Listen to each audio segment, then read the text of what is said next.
Nah, Anda milih sendiri apakah mau studi kasus dengan Windows, ya.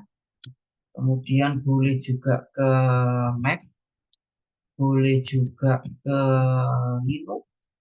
Kalau untuk yang mobile saya batasi Android saja ya, yang mobile. Nah, Anda silahkan nanti pilih salah satu dari ini. Seperti yang kita ketahui, kayak Windows itu kan versinya juga banyak banget. Windows ME, Windows XP, Windows Vista, sekarang malah ada Windows 11 dan seterusnya. Banyak banget. Nah, kita juga gitu. Linux juga gitu. Android juga gitu. Kalau Android sih silakan nama-nama kanan tuh ya. Gingerbread, Donat, Oreo, macam-macam. Silakan Anda pilih nanti. Jadi nanti seluruh peserta di kelas silakan berkoordinasi dengan baik ya.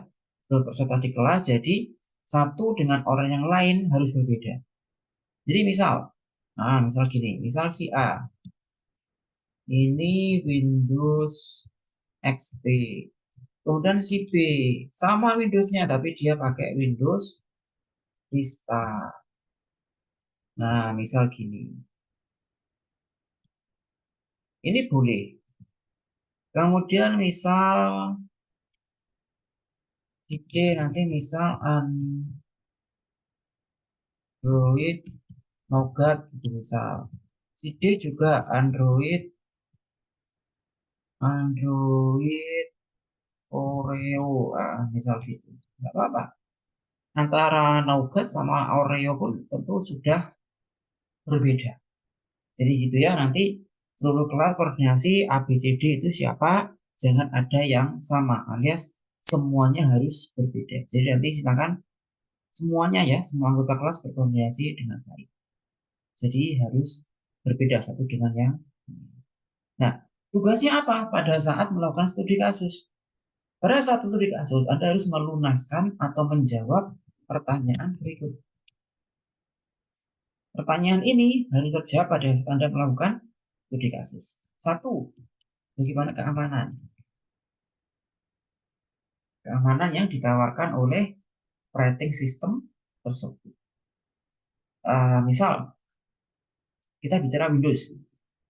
Windows XP, misal keamanannya masih membutuhkan bantuan antivirus. Nah, kamu jelaskan antivirus kayak gimana. Mungkin terus nanti Windows Vista. Windows Vista tidak membutuhkan bantuan antivirus, tapi sudah punya firewall atau apa. Nah, jelaskan. Jadi, nanti jelaskan, termasuk jelaskannya dengan gambar dan narasi. Misalkan Windows XP itu punya firewall gitu misal. Nah, Anda cari, eh, ditangkap di screenshot ya istilahnya. Screenshot gambar firewallnya, kemudian jelasin. Firewall di Windows itu fungsinya buat apa gitu misal. Jadi, di dalam narasi ini tentu juga ada kelebihan dan jawab ini semua nanti. Keamanannya, jelaskan, ada gambarnya, narasi ya, penjelasan dari keamanan ini. Kemudian, kelebihan dari keamanan itu gimana, kekurangannya seperti. Kemudian yang kedua adalah manajemen berkas. Windows XP dengan Windows Vista bisa jadi manajemen berkasnya beda. Contoh, Windows XP itu masih punya file di C, itu misalnya. Sementara Windows Vista itu filenya di D. Misalkan kalau Windows XP itu direktori C-nya auto NTFS. Sementara di Vista direktori C, DE itu biasanya sudah FAT. Nah, gitu ya dari uh, untuk kemarin materi-materi kita yang sudah terbahas. Jadi apa saja yang ada. Gitu. Keamanannya guna manajemen berkas. Kemudian yang ketiga adalah compatibility terhadap aplikasi pihak ketiga. Kompatibel nggak nih OS Anda itu dengan aplikasi pihak ketiga? Aplikasi pihak ketiga itu contohnya gini. Kalau kalian punya Windows, pastikan harus anak Notepad. Notepad itu aplikasi bawaan Windows. Tapi kalau misalkan kalian punya Windows, terus kamu installin Adobe Premiere gitu misal untuk edit video. Berarti Adobe Premiere itu namanya aplikasi pihak ketiga. Jadi bukan aplikasi bawaan si OS.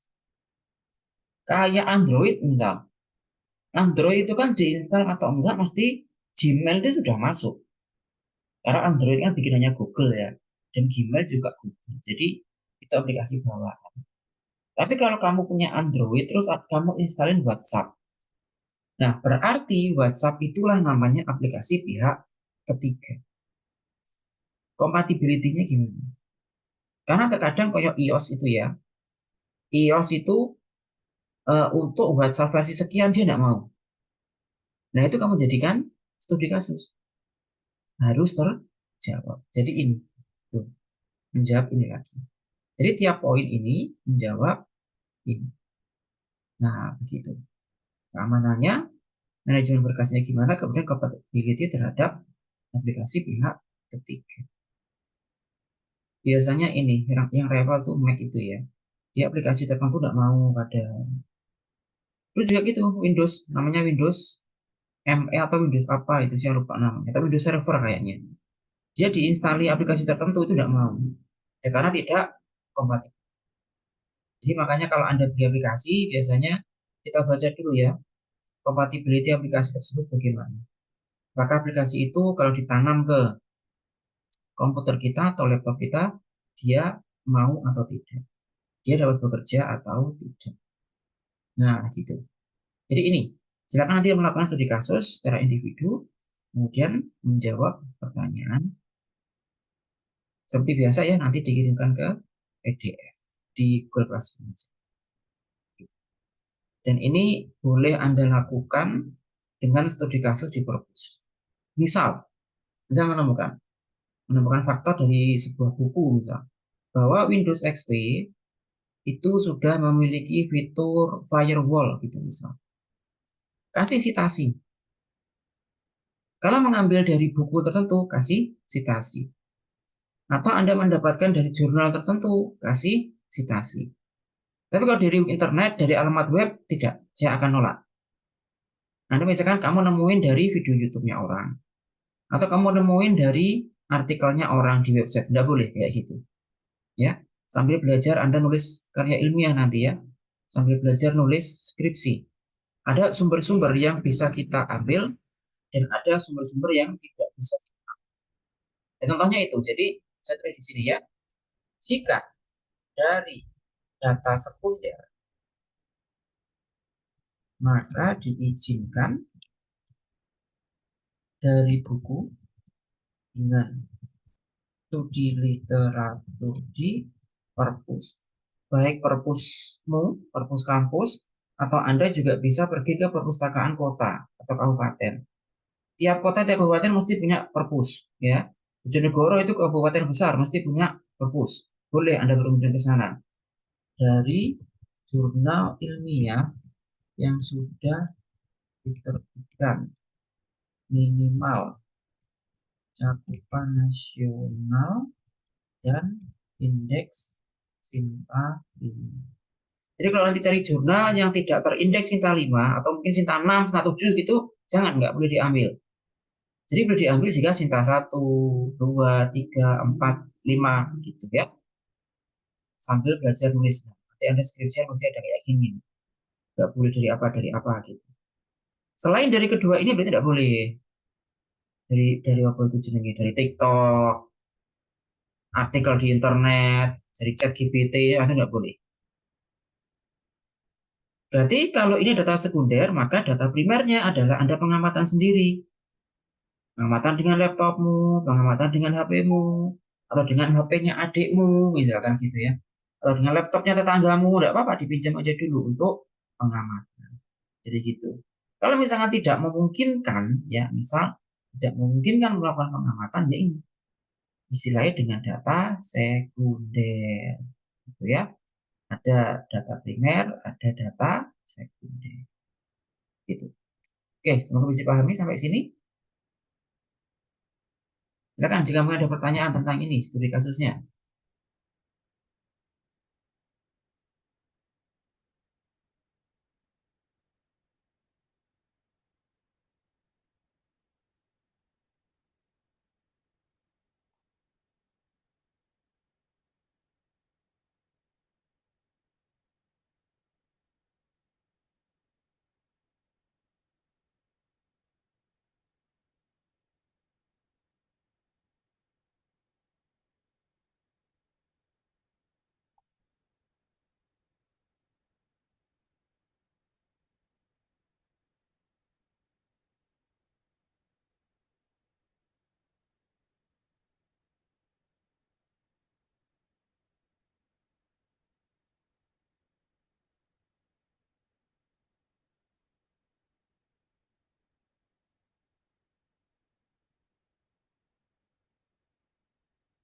Sudah, sampun? Jelas? Oke, saya rasa jika sudah jelas, nanti sekarang bisa dilakukan ya. Untuk studi kasusnya bisa dimulai masing-masing. Itu ingat, tidak harus dengan data primer, tapi boleh juga dengan data sekunder. Data primer itu, dikatakan data primer itu jika kita atau peneliti itu menggali data secara langsung. Tapi kalau kita dapatnya dari buku, dari jurnal, dari penuturan orang, dari foto, itu namanya data sekunder. Oke, Mbak, saya cek dulu jika mungkin di kolom chat ada pertanyaan.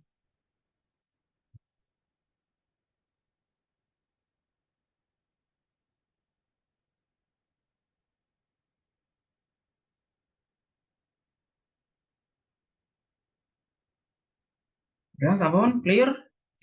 Jika sudah clear, silakan bisa langsung dikerjakan studi kasusnya ya. Seperti itu yang saya jelaskan tadi. Nah, selanjutnya Anda bisa cek di GCR untuk pengumpulannya.